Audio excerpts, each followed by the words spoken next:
Okay. Good morning, everybody. We're grooving on a Saturday morning. High school football pigskin preview time. And with us, we have a special guest today. Yeah. He's a new AD. Yeah, there you go. And he's also the football coach at Auburn High School, Coach Dan Appino. How you doing, Coach? Good morning. Great to have you on today.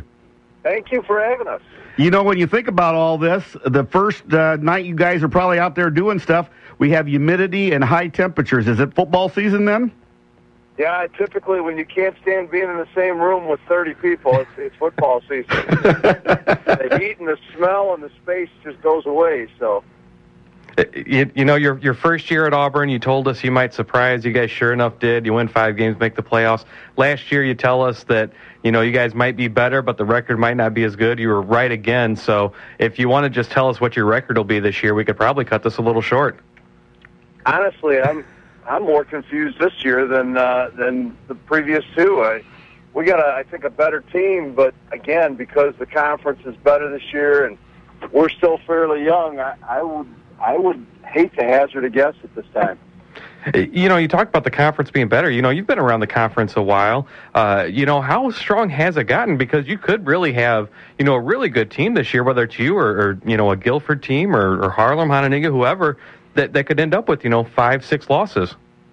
Absolutely. I think this will be kind of the year of the quarterback. There's so many good quarterbacks in the league.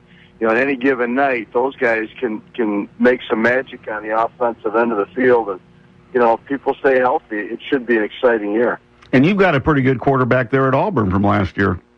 Yeah, he can run really well. There's not much to him, but once he can get the edge, there's not many guys who can catch him. You know, you're going into year 3 here in the program. You know, really got a chance to kind of get your footing in. You know, the kids that are seniors now would have been sophomores when you got there. You know, how's it been, you know, really being able to kind of get your full control now over the program? Well, it feels like the kids really have good buy-in with, you know, what we're trying to accomplish, what our core philosophy and goals are. And so we've got some terrific kids in our senior class, maybe not the most athletic class of our football kids, but certainly the kids who really got a grasp on what we're trying to accomplish. You know, and you've got a really good sophomore class coming up. You know, I know they played really well last year in a lot of games. You know, how is that kind of adding that mix to the seniors that you have?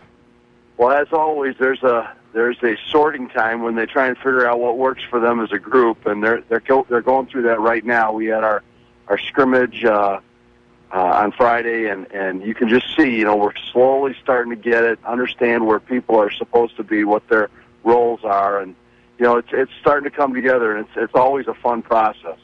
You know, when I think about Auburn last year, I thought your offense was well run, your defense was good, but boy, sometimes that special teams got you in some trouble. Is that something that you've worked on? Because you always had great special teams when you were over at Boylan.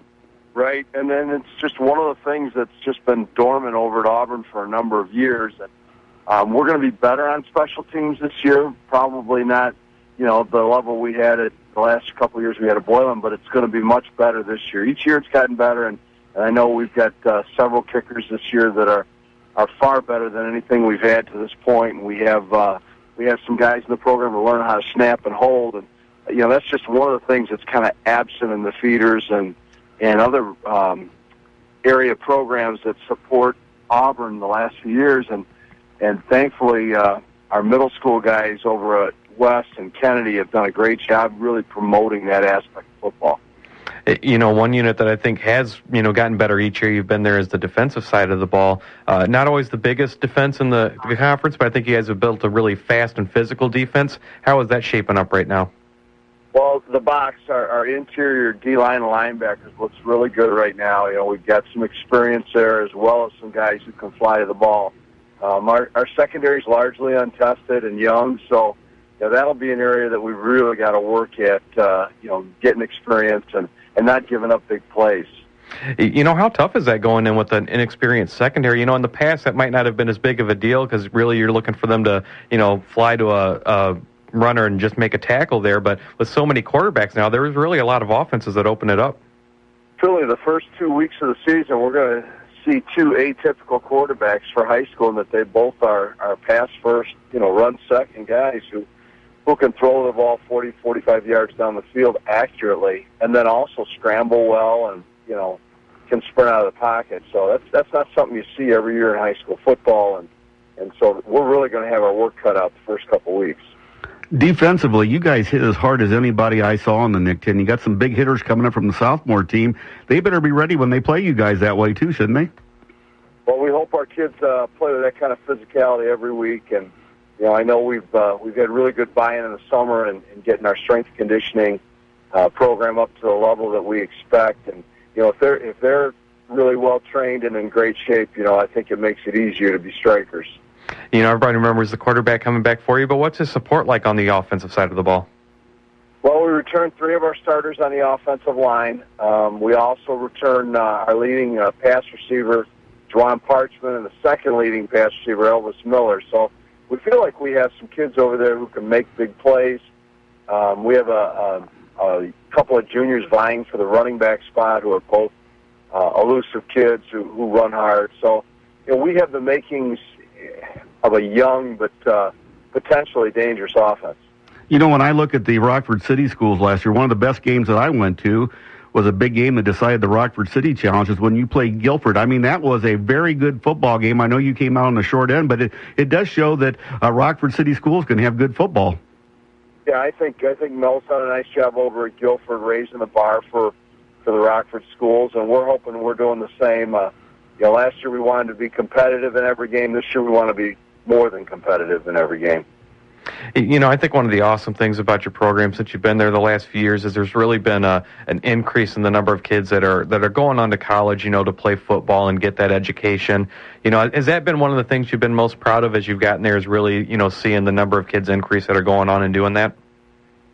Yeah, I don't know if I'm so proud of it as I just feel like it's those kids have so much ability and talent. It's just been a shame that they haven't been getting those kind of looks before. And it's largely due, I think, to just their approach to the academic side of going to high school. And I'm glad that now kids are starting to buy into that idea that they've got to be good students from day one if they want to have those opportunities.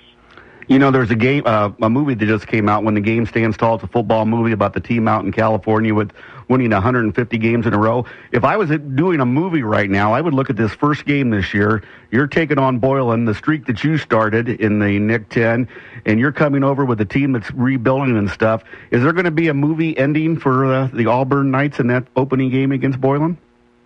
Boy, if there was, they'd really have to hire somebody a lot better looking than the head coach at Auburn.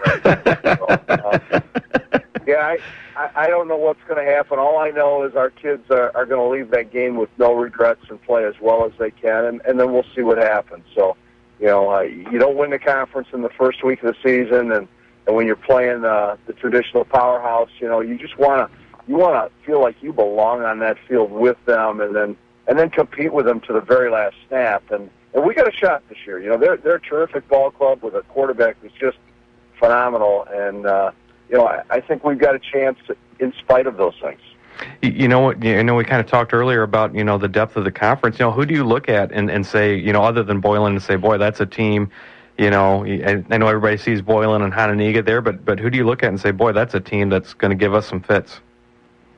Well, there aren't many teams that I don't say that about, honestly, in this year's conference, because everybody, even some of the teams that are kind of struggling right now, like a Freeport, you've got that McShane running back who gives defensive coordinators sleepless nights. And, if you look at Belvedere, they're a program that's young and growing with a new coach, and he's doing a really good job with their system. And so you look at it as each week is going to be a trial.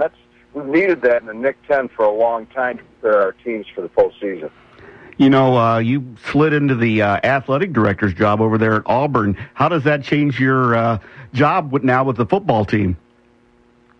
Well, honestly, it's such a hectic job that it makes it. I have to streamline the process for football a lot more, and so I wish I could spend more time on it. Unfortunately, the demands of that job are never ending, it seems, and we've just got to keep finding a way to make things work, and we'll see what happens after year one of doing both. But it's been a fun challenge. At this stage of my career, it's nice to try some new hats and try some new things. So you guys got a pretty good basketball team there, too. I imagine they're going to keep you plenty busy after football with all the requests they're probably going to get.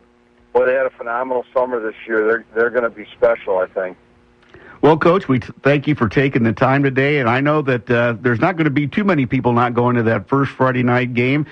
Is it kind of fun having that to start the season, though, in a way? That gives you some inspiration for those kids? Well, yeah, you have to use it as fuel for your workout in the off season when you know you're going to play that kind of atmosphere week one. You know, we threw it at our kids a lot, and I'm sure John Cacciatore over Boylan threw it at his kids as well. That first night's really going to be a special night, and you've got to be ready. Well, thanks so much, Coach, for taking time. Congratulations on the AD job, and we look forward to talking about that game next week. Appreciate it. Thanks for having me on your program. You bet. We've been talking to Coach Dan Appino over at Auburn, and I'll tell you what, like I said, that's like almost like a movie script. Oh, that's going to be such a big game. I think, yeah, you're right. A lot of people are going to be at that game. A lot of people are looking at it. Whether it goes the way some people think it will or not. A lot of people, think that Auburn has a really, really good shot right there to end the streak. But tell you what, until Boylan gets beat, when they won that many games, and you've got Demery Croft who's going to Minnesota to play in the Big Ten, that kind of stuff. It's hard to sit here and say, I think that might be the one they lose against anybody, let alone that game. Because until somebody can come in and do it, boy, I tell you, it's hard to go against them. They're the Houdini of high school football because sometimes you just keep thinking it's over, and they keep pulling it out. Yeah, especially last year. Yeah, that Belvedere North game. We're going to take a Nega one too. Man. Yeah, that was great. Yeah, you were there for that, right? Yeah, that was a great game too. We're going to take a time out, and we'll look at next week's first week of the high school football season in just a moment here on the State Line Sports Hour on News Talk 1440 WROK.